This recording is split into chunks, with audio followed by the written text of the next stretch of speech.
Pozdrav svima ljudi, ja sam Wunder iz ekipe Tilproof, dobrodošli u novi intervju. Današnji gost nam je najmlađi igrač četvrte sezone CSGO BH lige, u pitanju je Max iz SF Farma. Max, dobrodošao. Ćao, čao. Jesi mi dobro? Ja sam evo malo umorno od škole, ali dobro. Dobro, da počela je sad škola, nažalost časovi punih 45 minuta kako sam čuo, jel tako? Da.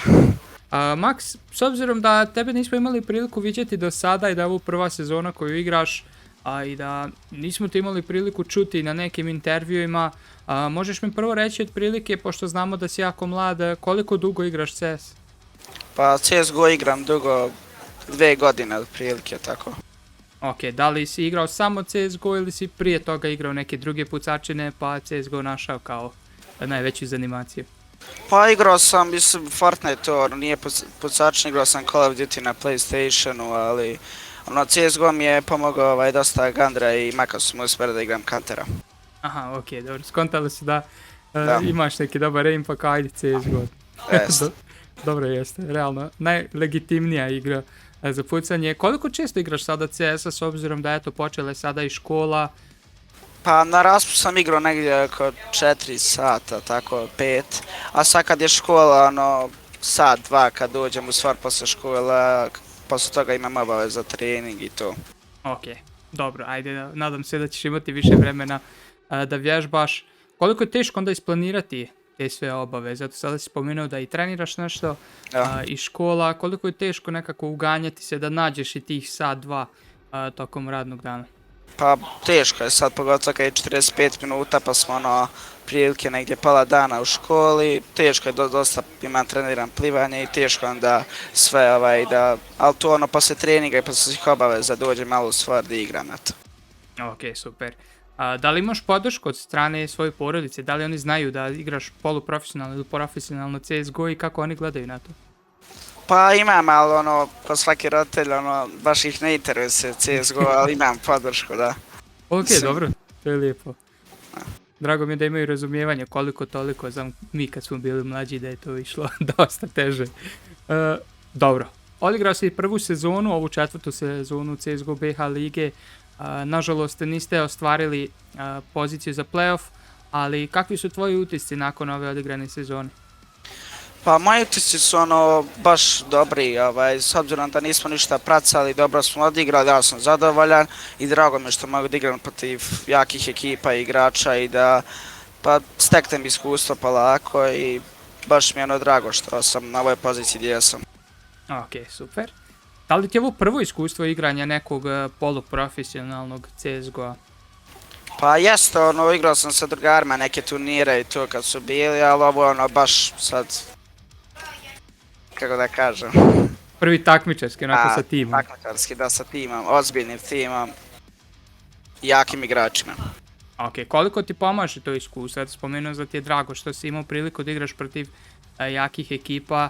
Da li smatraš da, na primjer, ako te vidimo u narednoj sezoni ili kada budeš igrao neka druga takmičenja, da ćeš se prikazati bolje, da li ćeš možda imati manje nekog pritiska ako si ga osjetio sada, pošto si igrao prvi put?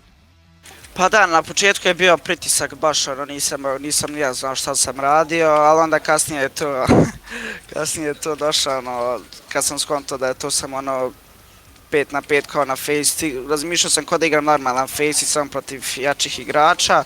Na face sam, mislim, ovo je dosta lakše igrati protiv ovakvih igrača, znaš šta će uraditi. I da, na početku je bio pritisak, a kasnije sam se oslobodio. Ok, jako lijepo, drago mi da čujem. Da li si se uspio uklopiti sa igračima SF Farma? To su dosta iskusni igrači, od tebe Gandra, Makija, tu su još od 1.6, pa tu je onda i Nidžala koji je prošao svašta i sa Deep Fearom. Koliko si se snašao sa njima i da li su ti oni davali neke savjete tokom igranja? Pa snašao sam se odlično, jer sam se već znao od pre, znao sam naravno koja je Nidžala, Gandru i Maku sam znao uživo, i to pomaže naravno da igram sa njima i tako, Gandra mi i Mak uvijek daju neke savjete i to mi dosta pomaže pri igranju Kantera i eto. Ok, jako lijepo. Protiv koje ekipe ti je bilo onako najbolje iskustvo igrati ove sezone? Pa sigurno protiv Martena. Ok. Na početku je bila, malo sam bio uplašao, a onda kasnije na drugoj mapi sam se već opustio. Ok, ako se ne varam, vi ste prvo igrali Ancient, tu ste čak Yes. imali neku priliku nešto da uradite, poslije toga, boga mi se oni malo zakolcali, što se kaže.